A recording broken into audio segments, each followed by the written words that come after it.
Donald Trump's Epstein problem isn't a scandal anymore, it's a political detonation.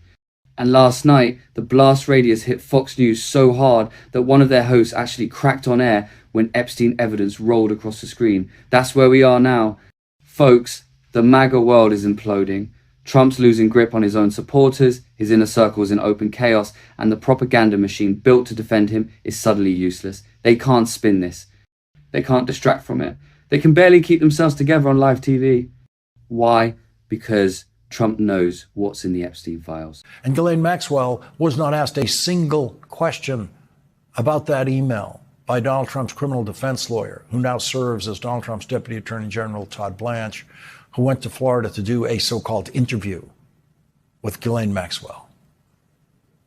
The Justice Department could have had that email and hundreds of other emails that we haven't seen yet that would be very specific about Donald Trump and Jeffrey Epstein and Ghislaine Maxwell, that would have been legitimate and serious points of questioning for Ghislaine Maxwell, who's never, ever answered questions to any federal prosecutor or in her federal criminal trial about any of this. Donald Trump has obviously been living all year in fear of release of the Jeffrey Epstein files, and tonight that fear has to be more intense than ever. The fear that makes him snap and call Republicans very bad and stupid is an informed fear. It is not an irrational fear. It's an informed fear, because Donald Trump knows exactly what his relationship with Jeffrey Epstein was. We don't. Donald Trump knows exactly how much direct exposure and familiarity he had with the people Jeffrey Epstein calls the girls in his email. We don't. We don't know that, but Donald Trump does. Donald Trump knows everything about his relationship with Jeffrey Epstein that might be in the Epstein files. And knowing everything that Donald Trump himself knows about his relationship to Jeffrey Epstein, Donald Trump had a choice. He could have said, let it all come out. I have nothing to fear because I know everything about it and I know there's nothing to fear. Or knowing everything Donald Trump knows about his relationship with Jeffrey Epstein, and after having been briefed about what the Epstein files say about him by his Justice Department, Donald Trump seems to have decided that the Epstein files must never come out. That's the position he has chosen. And now the dog is barking at the very bad and stupid Republicans who support the release of the Epstein files.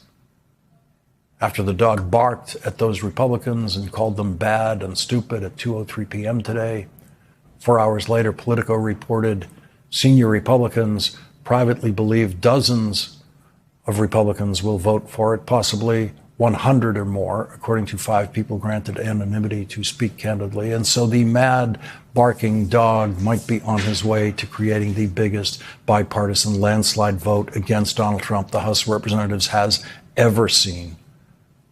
Tonight, instead of looking at the Epstein files that were created by the Justice Department's investigation into Jeffrey Epstein, we are looking at emails about Donald Trump written by Jeffrey Epstein that were in the possession of Jeffrey Epstein's estate after his death. And we have those emails tonight thanks to a thread of luck that began 112 days ago when Amy Schuster decided that the guests on this program that night should be attorney for Epstein survivors Brad Edwards, along with Congressman Ro Khanna and Andrew Weissman. Thought it was funny, but if it was anybody else, I probably wouldn't think it was as funny. So, well done.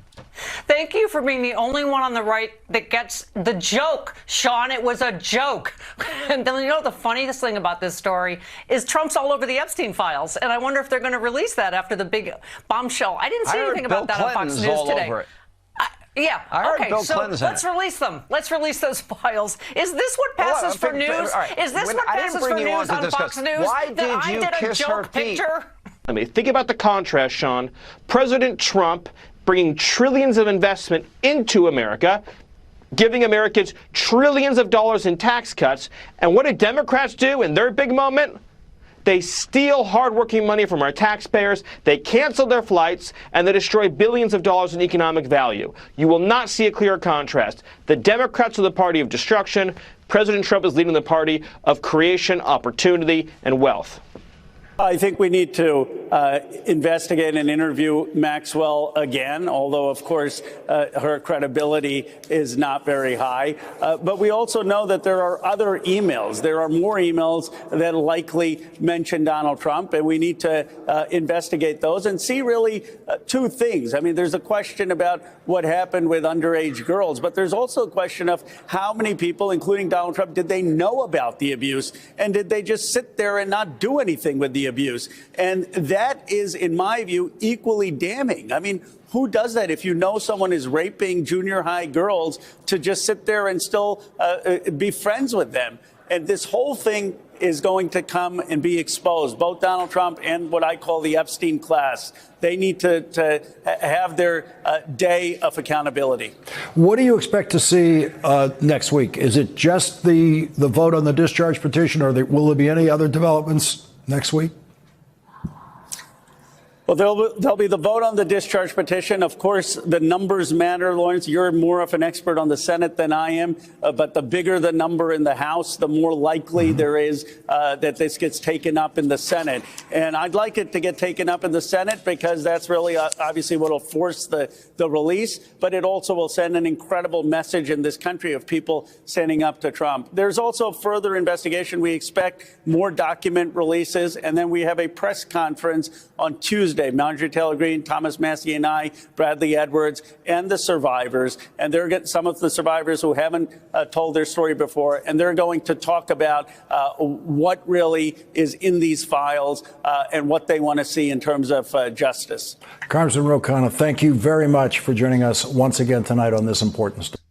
We don't, but he does. And that's why we're watching him unravel in public.